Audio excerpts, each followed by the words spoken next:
날씨가 쌀쌀해지고 일교차가 심해지면서 뇌졸중 위험성이 더욱 높아졌습니다.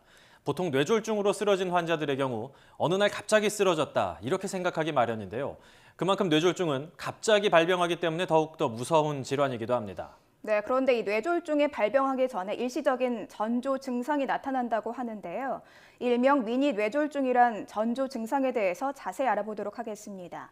한림대 동탄성심병원 장민욱 교수 연결됐습니다. 안녕하십니까? 네, 안녕하세요. 장민욱입니다. 네, 반갑습니다, 교수님. 일명 이 뇌졸중이 발병하기 전에 나타나는 전조 증상을 미니 뇌졸중 이렇게 부른다고 한다는데요. 네네, 왜 이런 이름이 그렇습니다. 붙게 된 건가요?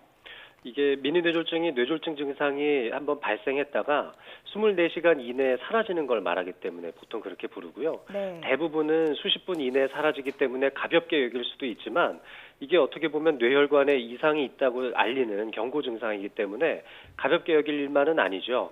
공식적으로 학계에서는 일과성 뇌허혈증이라고 하지만 일반인들의 이해를 돕기 위해서 미니 뇌졸중이라는 명칭도 함께 사용하는 겁니다. 보통 뇌졸중이 뇌가 죽어간다라는 뜻이지 않습니까? 근데 네네. 미니 뇌졸중 같은 경우에는 이런 증상이 생겼다가 사라지게 되는 건데 물론 뇌졸중으로 가지 않아서 다행이기는 한데 이런 증상이 나타나는 이유는 뭔가요? 이 뇌졸중 증상이 뇌조직이 완전히 죽어버린 이후에만 나타나는 게 아니라 혈액이나 산소의 공급이 충분히 이루어지지 않을 때 모두 나타날 수 있습니다. 그러니까 바로 이런 순간에 뇌세포 기능이 제대로 작동하지 않기 때문인데요. 그러니까 뇌혈관 협착이 심할 때 일시적으로 혈관이 막혔다 뚫렸다 하는 현상이 반복되면서 증상이 나타났다가 또 사라지기도 하고 이렇게 이해하시면 쉽습니다. 뇌가 죽어가는 일반적인 뇌졸중과는 다르게 이제 증상이 나타났다 사라지는 미니 뇌졸중은 조금 증상 자체가 좀 다를 수도 있다라는 생각이 드는데 미니 뇌졸중의 증상은 어떤 식으로 나타납니까? 사실 일반적으로 뇌졸중 증상하고 같다고 보시면 됩니다. 여기에 해당하는 내용이 모두 5가지가 있는데요.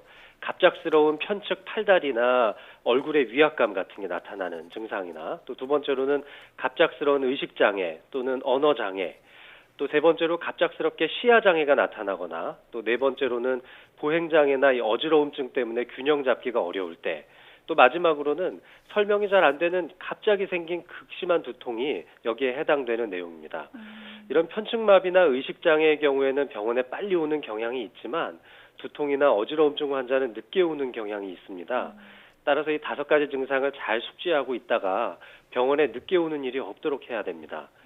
이 증상이 24시간 이상 지속될 때에는 뇌졸중으로 분류할 수 있고 24시간 이내로 완화된다면은 미니 뇌졸중으로 분류합니다. 그러니까 지속 시간이 절대적이지는 않고 혈관이나 혈액 공급 상태에 따라 다양하게 나타나는 것이죠. 네. 흔히 좀 두통이라든가 어지러움 같은 경우에는 우리가 평소에도 조금 흔하게 느낄 수 있는 증상이다 보니까 이게 뇌졸중의 전조 증상이구나 하고 생각하기 조금 힘들 것 같다는 생각이 다시 한번 드는데 네네. 앞서 교수님께서 짚어주신 이 5가지 증상이 나타난다면 한 번쯤 의심을 해보는 것도 좋을 것 같다는 생각이 드네요. 네네. 그렇다면 만약에요, 이 뇌 영상 검사를 했을 때 이 뇌에 미니 뇌졸중이 나타났는지 여부도 알 수 있습니까? 그럼요. 이 미니 뇌졸중 겪은 환자의 경우에 실질적인 뇌 손상이 없을 수도 있기 때문에 사실 일반인하고 별반 다르지 않을 수도 있습니다. 네. 하지만 혈관성 질병의 위험 인자가 많은 분에게 미니 뇌졸중이 보통 자주 찾아오기 때문에요. 본인도 모르게 지나온 무증상성 뇌졸중의 흔적이 보이는 경우도 무척 많습니다. 우리는 이 뇌가 굉장히 많은 일을 처리하지만 뇌 부위에 따라서는 특별한 기능이 없는 경우도 많거든요.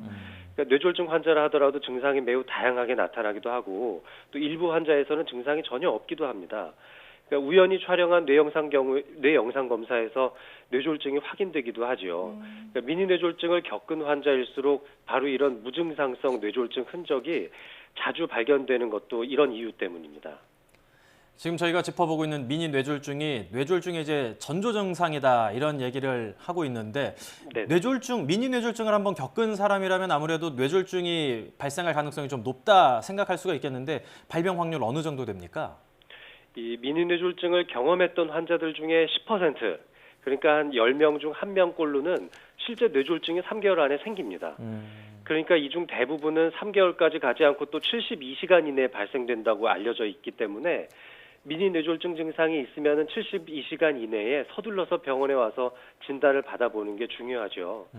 또 반대로 생각해보면 실제 뇌졸중 환자들 중에서 40% 그러니까 10명 중 4명은 뇌졸중 발생하기 전에 미니 뇌졸중을 경험했다고 말씀하고 있습니다. 그러니까 경고 증상이 있었음에도 불구하고 나중에 돌이켜 보니까 미연에 대처하지 못한 점에 대해서 후회하시는 분들도 많다는 얘기죠.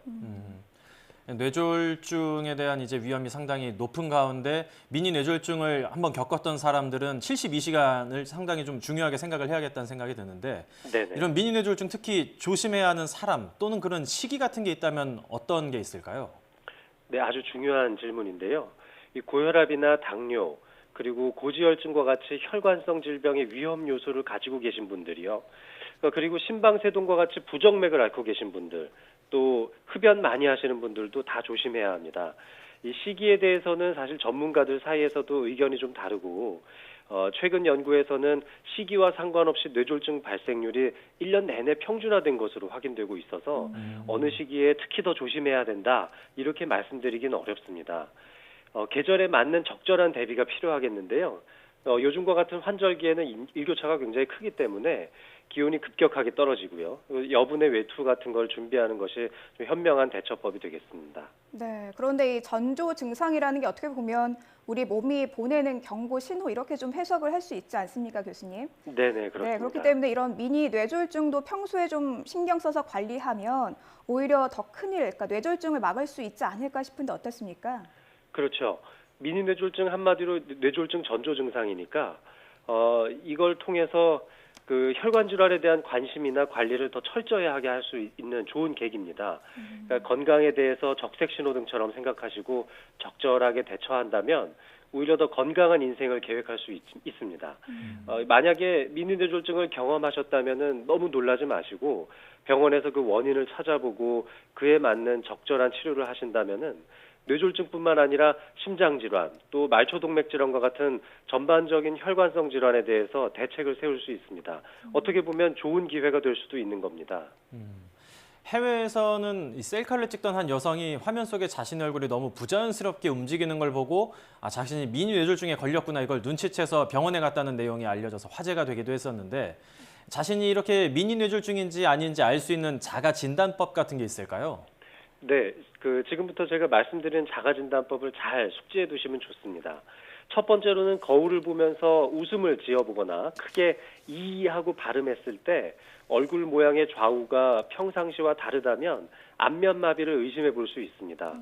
또 두 번째로는 타인의 손가락을 양쪽 손으로 힘껏 쥐어보는 동작을 취해보서 양쪽 손에 쥐는 힘이 서로 다르다면 마비를 의심해 볼 수 있습니다. 또 세 번째로 나란히 팔꿈치를 펴고 앞으로 나란히 자세를 취하면은 10초 동안 팔을 들고 있다가 한쪽 팔꿈치가 서서히 굽혀지거나 한쪽 팔이 아래쪽으로 조금씩 떨어진다면은 편측 마비를 체크해 볼 수 있습니다. 그리고 이제 또 한 가지는 저희 의료진들이 주로 사용하는 방법이긴 하지만 이 미니 뇌졸중을 위한 점수 계산법이 있습니다.